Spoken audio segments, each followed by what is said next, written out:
Did you know that Adam and Eve had more than just Cain, Abel, and Seth? The story of their daughters has been shrouded in the shadows of history, until ancient texts like the Book of Jubilees revealed the truth. These mysteries not only challenge traditional understandings, but also open a gateway to a world full of secrets and wonders. Who were these figures, and why are their stories so significant? Let's uncover the forgotten mysteries of the era of creation. In this video, I will take you on a unique journey of discovery, unveiling untold secrets about the daughters of Adam and Eve.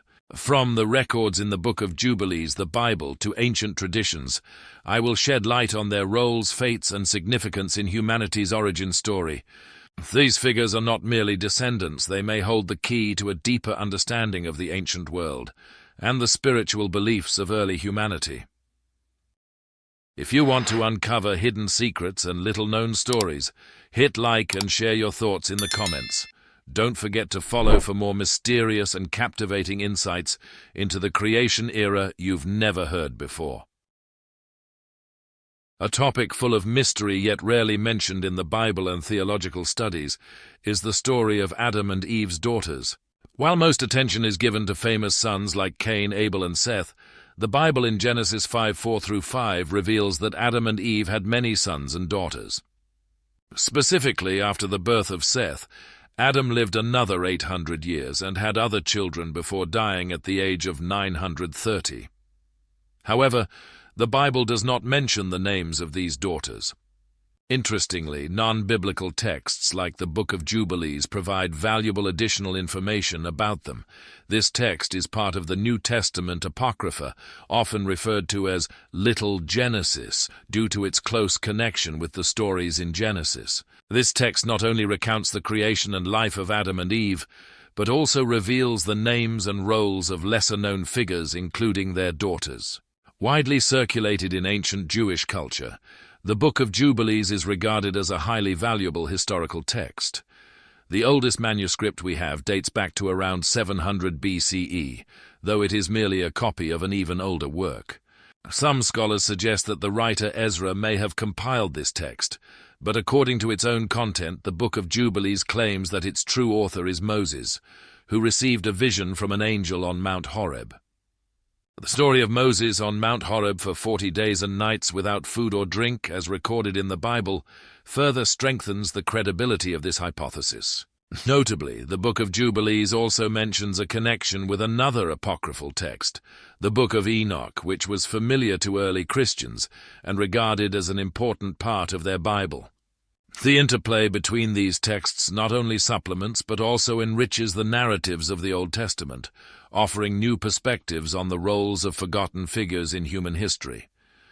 Returning to the main topic, according to ancient Abrahamic Semitic traditions, the story of Adam and Eve's daughters reveals significant but often overlooked figures. Among them, Avan, considered the first daughter of Adam and Eve, stands out with a highly controversial role. Aklima, also known as Kalmena, Lucia, Canaan, Luluwa, or Awan, according to certain religious traditions, was the eldest daughter of Adam and Eve and the sister, in many sources the twin sister of Cain. This would make her the first woman to be naturally born. In Phoenician Hebrew, the name Avan means strength or sin. She was both the sister and the wife of Cain, the eldest son of Adam and Eve, who was exiled after killing Abel. Genesis 4:17 states that after killing Abel, Cain knew his wife, and she conceived and bore Enoch.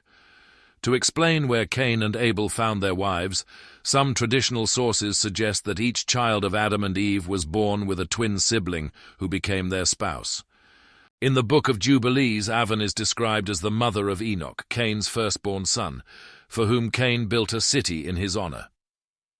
The city of Enoch, mentioned in the Bible, symbolizes Cain's efforts to rebuild after his family's tragedy. According to Islamic tradition, Cain was born with a twin sister named Aklima, and Abel with a twin sister named Azura. Adam wanted Cain to marry Abel's twin sister and Abel to marry Cain's twin sister. Cain disagreed with this arrangement, and Adam proposed taking the matter to God through sacrifices. God rejected Cain's offering as a sign of disapproval of his marriage to Aklima, his twin sister, and Cain killed his brother in a fit of jealousy. In another Islamic tradition, Cain's twin sister was named Lucia, while Aklima was Abel's twin sister. However, in some texts like the Cave of Treasures, Aven is referred to by another name, Kalima. According to this tradition, Kalima is identified as Cain's wife and retains the position of Adam and Eve's firstborn daughter.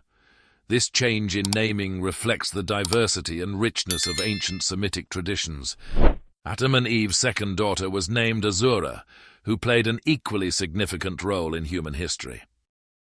Azura was married to Seth, the third son of Adam and Eve, born after Abel's death. The name Seth originates from Hebrew, meaning compensation or replacement, signifying that he was God's gift to compensate for the loss of Abel. Seth is revered in the Bible as a righteous ancestor, from whose lineage humanity continued to worship God. According to the genealogy, Seth's line leads to Noah, who plays a pivotal role in the story of the Great Flood, a defining event in biblical history. The union between Seth and Azura represents not only the beginning of a new lineage, but also a bridge between the initial creation and the significant events that followed in the Judeo-Christian tradition. Their roles underscore the importance of a righteous lineage in maintaining a connection with God and preserving humanity through the trials of biblical history. The Book of Jubilees provides a unique detail about Azura, a seldom-mentioned figure who played a crucial role in the lineage of Adam and Eve. According to this text, she was also the twin sister of Abel, and initially, Azura was Abel's wife. After Abel was murdered by Cain, Azura became a widow. When Seth came of age, he married Azura, marking the beginning of a righteous lineage from Adam. This is one of the rare details shedding light on the role of Adam and Eve's daughters in preserving humanity's bloodline. According to the Book of Jubilees, Azura was born in the 6th week of the 4th Jubilee and married Seth in the 5th week of the 5th Jubilee. Their union produced a son, Enos, in the 4th year of the 6th week. Upon reaching adulthood, Enos married his sister, Nome, the daughter of Seth and Azura. This continued the tradition of sibling marriages within Adam's lineage to sustain humanity's survival in the early days. Enos, the son of Seth and Azura, is a prominent figure mentioned in Genesis 5:6-11. His genealogy shows that he lived to be 905 years old, fathering sons and daughters, thus continuing Seth's lineage. Notably, Enos is described as the initiator of prayer and worship of God. Genesis 4:26 emphasizes that during Enos's time, people began to call upon the name of the Lord.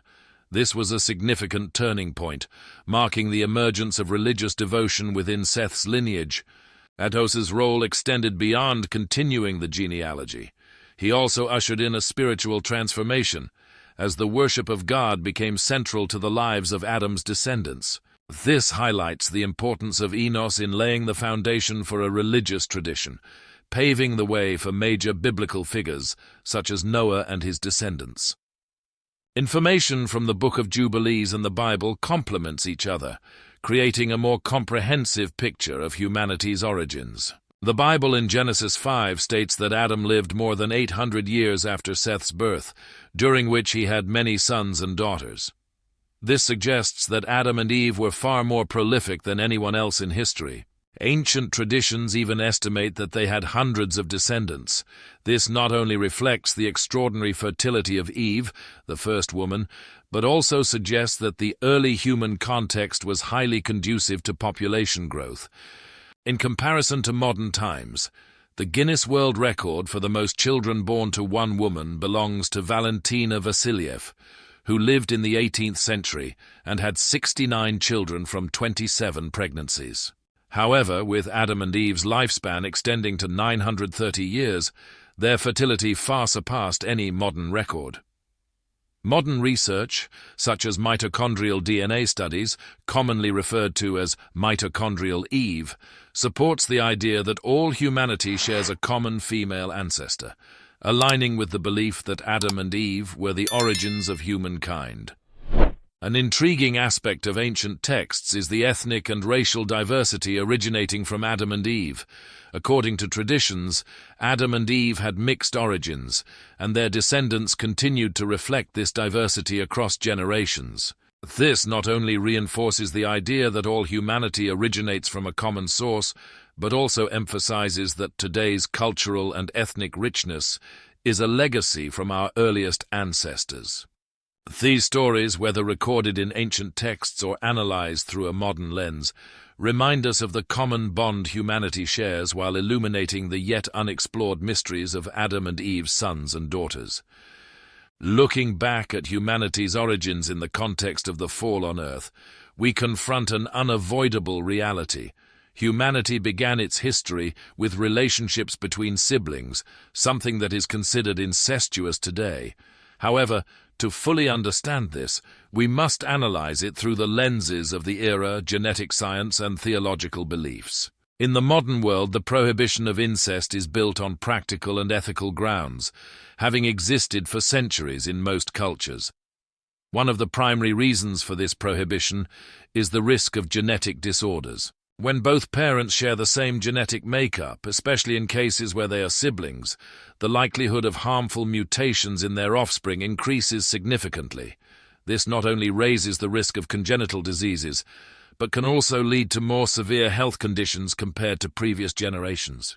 However, in the case of Cain and his wife, the context is entirely different. Cain and his wife, recorded as the children of Adam and Eve, belonged to the first generation after humanity's creation.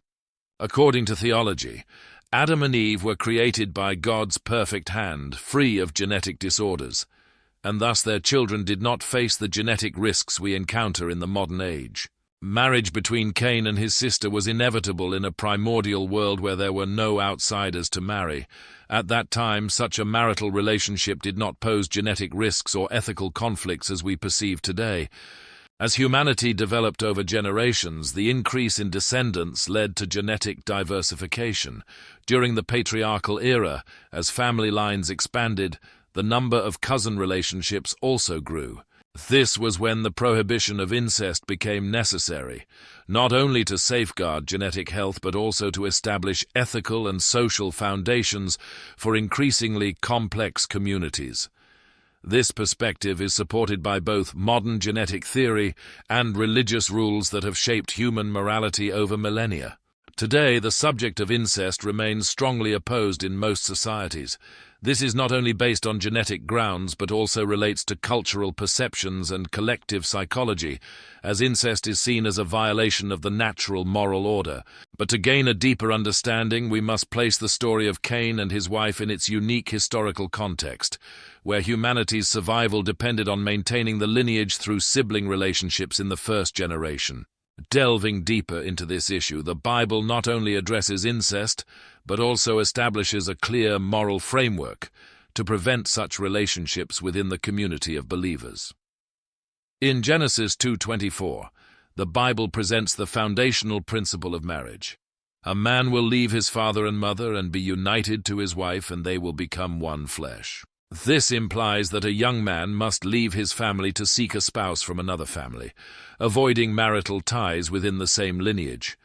This is not merely social guidance, but also reflects God's divine intent to foster diversity and harmony within the human community.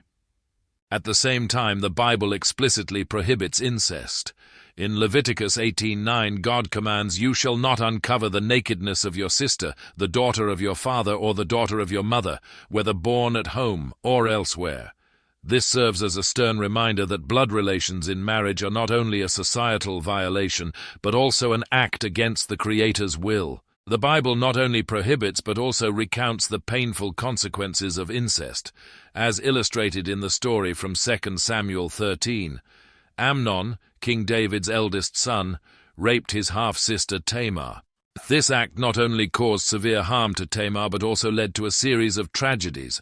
Tamar's brother Absalom avenged her by killing Amnon, creating deep divisions within the family, and eventually leading to Absalom's downfall. These stories demonstrate that incest not only disrupts family order, but also brings serious consequences to society. Some attribute the aversion to incest to genetic risks, as blood relations increase the likelihood of genetic disorders in offspring. However, from a theological perspective, incest is not only seen as a biological risk, but also as a disruption of the divine order established by God. As the saying goes, whatever makes God shudder should also make us shudder. Incest is not merely a legal violation, but a breakdown of spirit and morality. Deep within, the human soul recognizes when something contradicts divine will. Therefore, adhering to biblical laws is not merely an act of obedience, but a way to maintain harmony with the Creator's divine plan, safeguarding humanity from chaos and suffering. What are your thoughts on these stories? Feel free to leave your comments or suggest other topics you'd like me to explore in the future.